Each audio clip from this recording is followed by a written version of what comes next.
what up guys? We're looking at the 2013 Nissan Rogue crossover. A lot of girls love this car because they love that kind of sportiness of a car mixed with an SUV. And we're going to take it for a ride, give you my experiences if I like it, if I don't like it. But I've been driving this car for about a little bit over a month, and it's actually a pretty nice, comfortable ride.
With 23 city and 24 highway with 170 horsepower.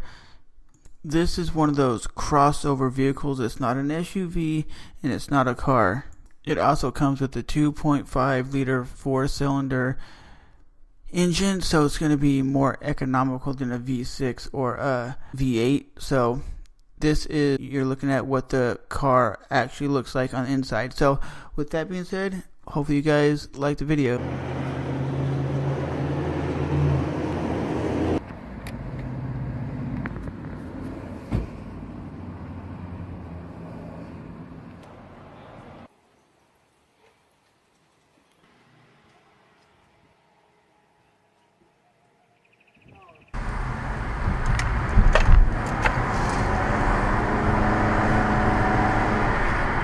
And for being a crossover, it has pretty decent acceleration. Nothing that's going to blow you away, but like I said, these crossovers are kind of a mixture between a SUV and the sportiness of a car. And this does have sport mode, and you can definitely tell when you hit the sport mode, it gives a little bit more get up, a little bit more go.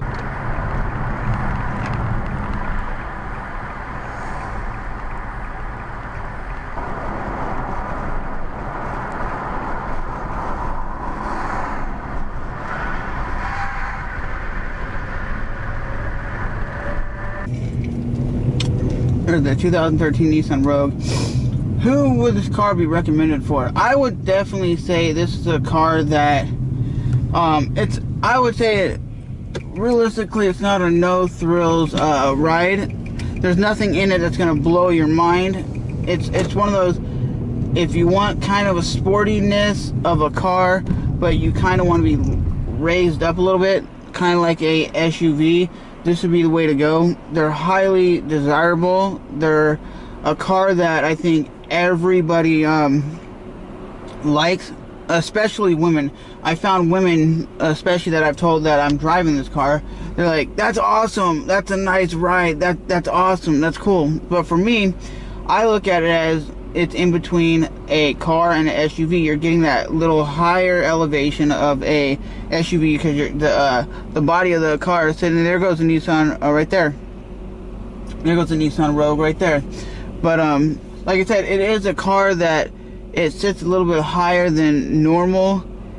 It is a little bit more desirable, I think, towards women. But overall, you can hear it has a little bit of, you can't really hear the horsepower to it. Listen. You don't really have a growl to the engine. That is something.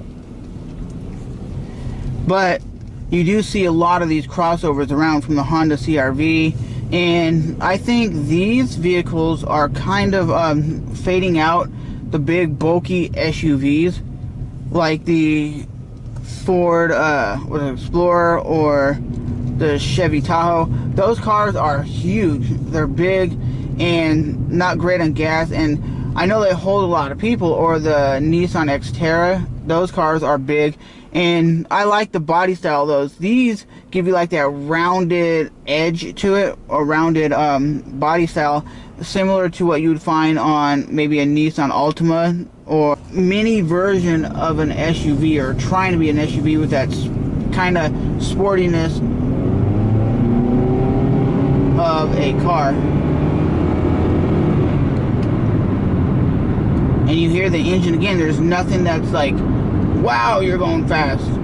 And sometimes in this vehicle, I'll definitely say this, I've been going faster than I really thought I am. I look at the speedometer, oh my god, I'm doing that already? Because you don't really feel it. With a 4-cylinder engine, you usually don't feel the speed that you're going. It'll say you're doing 120 kilometers an hour, which would be 80 miles per hour. You go, I'm doing that? You don't even realize it.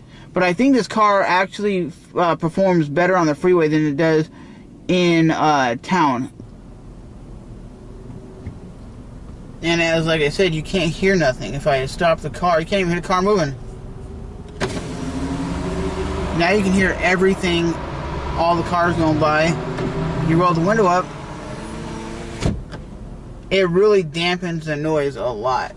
And remember, while you're driving, use your signal. That's a thing that pisses me off when you see people not using their signal. Like the person in front of me right now does not have their signal on, letting people know that they're getting ready to turn. It does not even take 2 seconds to flip it on and 2 seconds to turn it off. Usually when you turn your wheel, the signal will turn off. That's just a gripe of mine. It's that and texting and driving.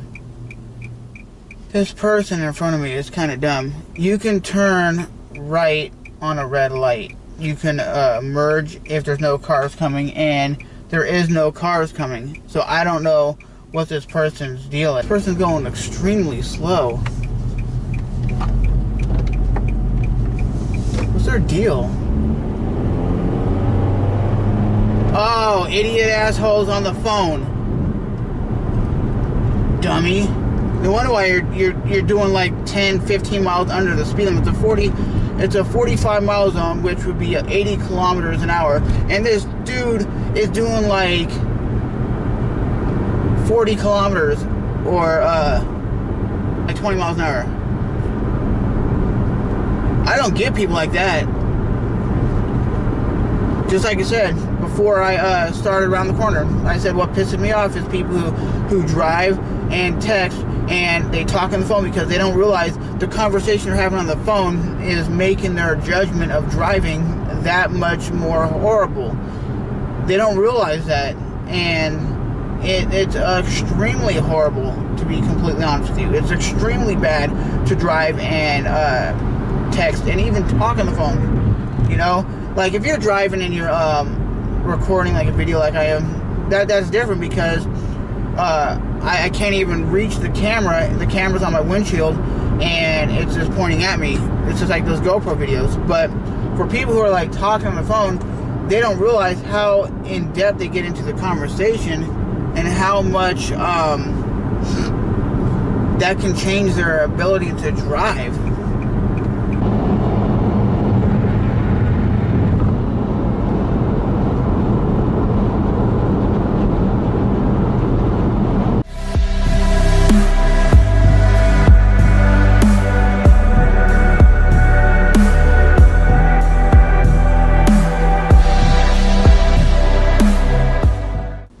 And this Nissan Rogue has no tinted windows, no nothing. And I think tinted windows, even if it's a light tint, is very good because it blocks out the sun from just blaring down on your face.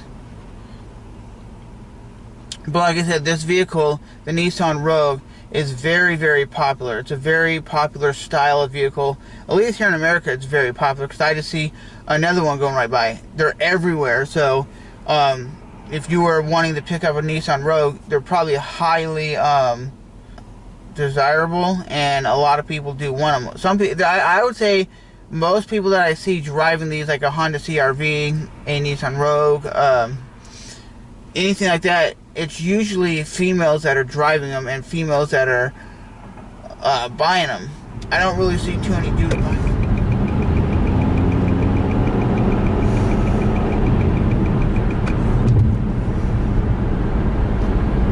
One thing I do like about it is a quiet cabin, so you're not getting a lot of noise.